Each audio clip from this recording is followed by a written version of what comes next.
Like ants, the people of the city scurried. Above them all, a dame, a bold... Oh, Helen, you're narrating again, you stupid sausage. I have never regretted loving them. If there's any regret, it's only that I didn't love them louder. A heartfelt yet lingering confession from Helen Mirren, a woman who has walked through both glory and solitude, who has stood strong in fame yet once faltered under a single gaze. At the age of 80, she holds nothing back. She tells her story, not to dwell in nostalgia, but to affirm, there are loves that don't need a happy ending to be unforgettable. To understand why she loved so fiercely, recklessly, unapologetically, yet wholly, we must begin with who she is. Who was Helen Mirren before she became a legend?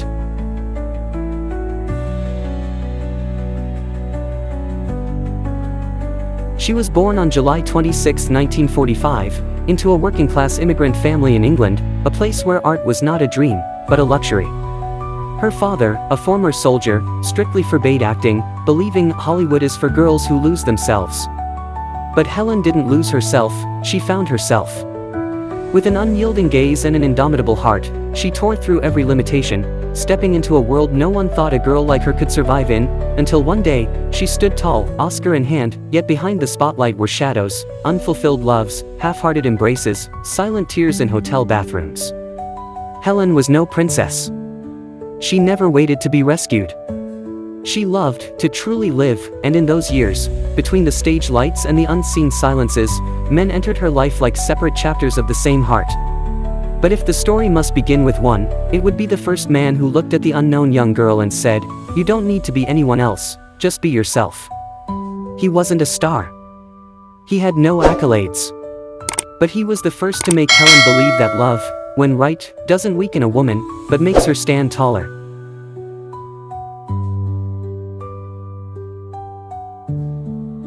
He wasn't a star. He had no accolades. But he was the first to make Helen believe that love, when true, doesn't make a woman weaker, it helps her stand taller. That he wasn't just the one who opened the door to Helen Mirren's life, he left a mark on her very soul. His name was Hugh Thomas, a drama teacher at a small high school, where Helen was still a skinny girl with hastily tied hair, eyes burning with fire but buried beneath her father's razor-sharp words. "Decent girls don't stand on stage." Helen didn't cry. But she went silent, until the day Hugh appeared. He didn't soothe. He didn't promise. He did only one thing, he looked at her, as if she were a forgotten miracle of the world. And when Helen timidly held her first script, he simply said, "Perform.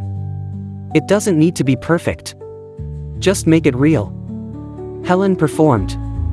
The first time, in class. The second, in the auditorium. And by the third time, he gently placed his hand on her shoulder, as if afraid of breaking something still forming, and said, "You're not the best student, but you're the only one who makes me believe in why I teach."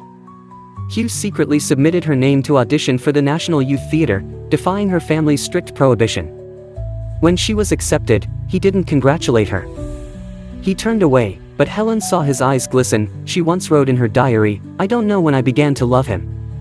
I just know that, for the first time in my life, I felt I didn't need to be beautiful, to be wanted." He wasn't a romantic love.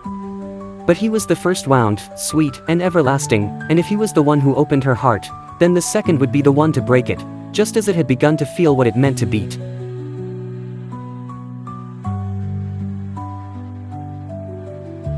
The second man didn't see her as a fledgling actress. He looked at her as a woman, fiery enough to burn down an entire man's lifetime.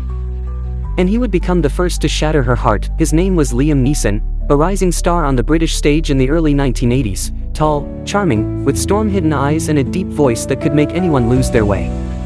They met while filming Excalibur, and after just a few shared glances, they crashed into each other like two souls starving for life. That love didn't arrive gently, it struck like an unannounced storm. Helen once said, "I loved him so much I was ready to give up every role I had, if he ever asked me to." They lived together, wrote scripts together, and for a time, seemed inseparable. But as Liam's fame grew, the space between them grew colder. Then, on a winter day, Helen came home early, only to find a girl more than 20 years younger lying on the couch, wearing the very shirt she had ironed for Liam that morning. Liam looked at her without regret. He simply said, "I'm sorry you had to see this. But I'm not sorry I did it." She didn't cry. Didn't say a word.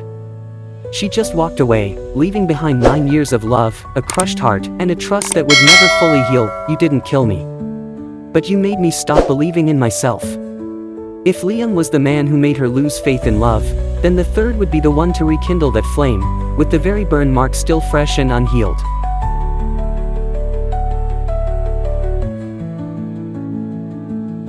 The third man didn't come to love. He came to burn, and Helen Mirren, in her most vulnerable moment, let herself catch fire. It was after the collapse with Liam Neeson. Helen, a dimmed light, locked herself away in rolls, dressing rooms, and long, alcohol-laced nights. Then she met him, a young Italian director, reckless, obsessed with art like an addict. He wasn't as handsome as Liam. Not as safe as Hugh.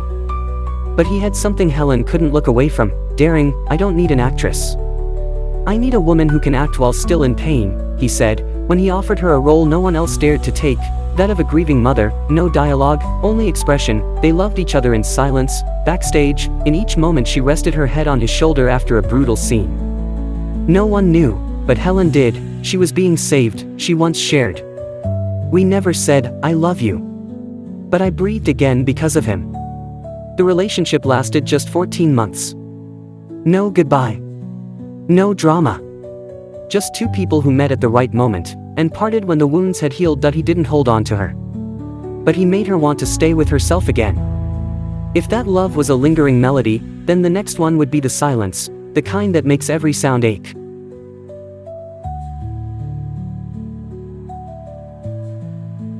He didn't hold her, didn't kiss her, didn't whisper, I love you.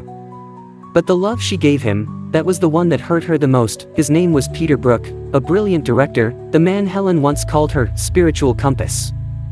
He wasn't her lover, but he was the one she loved in the way only young, naive, and hungry women can love, with reverence, absoluteness, and blind devotion. Peter discovered Helen when she was 20. He thrust her into the spotlight, gave her roles no other woman of that era dared to take. And she, in return, gave him her complete admiration, and her heart, silently but fiercely. I didn't love him as a man. I loved him as though if he crumbled, I'd lose my reason to stand. But then, when she was 45, a scandal broke. A young actress accused Peter of abuse. He didn't choose truth, didn't face it, didn't protect anyone, he chose Helen. On national television, he said, Helen Mirren has worked with me for decades. If I had ever done anything wrong, she would have spoken up long ago. No warning. No conversation. He made her a living alibi. A love that had remained silent, idealized for over 2 decades, shattered in 30 seconds of live broadcast. I don't know if he was guilty. I only know this, he had no right to use my name to save himself, even though I once loved him like a god. Helen didn't betray him. But after that, she no longer believed silence was an act of love. He didn't make her cry in that moment.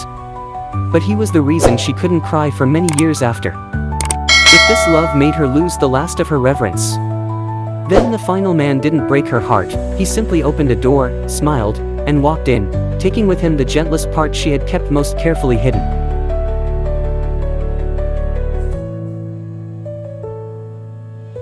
He didn't hurt her with lies. He hurt her with the truth, that even the most sincere love can fall into a silence no one hears. His name was Taylor Hackford, director, longtime partner, the last man Helen ever loved without holding any part of herself back. They met while filming White Nights. There was no noise, no whirlwind romance, but from the very first handshake, she knew, this isn't a role. This is home. They lived together for 10 years before marrying, not needing a wedding to bind them, because their hearts had already chosen each other. Helen once admitted, I never thought I needed a wedding dress. But with him, I wanted one. Taylor loved her when no one was watching. And when she shone, he stepped back. No jealousy. No competition. But it was that very peace she could not hold on to forever. We didn't fight. We didn't betray each other. We just slowly stopped walking the same path. No one was at fault. But on a rainy night in London, Helen turned to the other side of the bed, and for the first time, felt the man lying next to her as a stranger.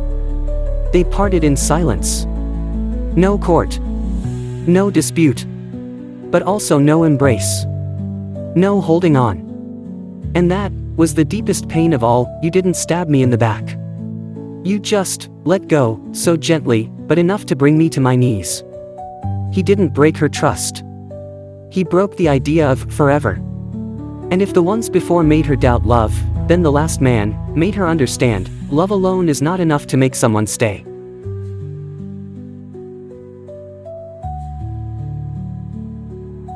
Five men. 5 different ways to love, and 5 different ways to lose. The first taught her to believe in her own worth. The second made her taste the sweetest and coldest sides of love. The third came like fire and left like wind, but left behind a warmth that helped her breathe again.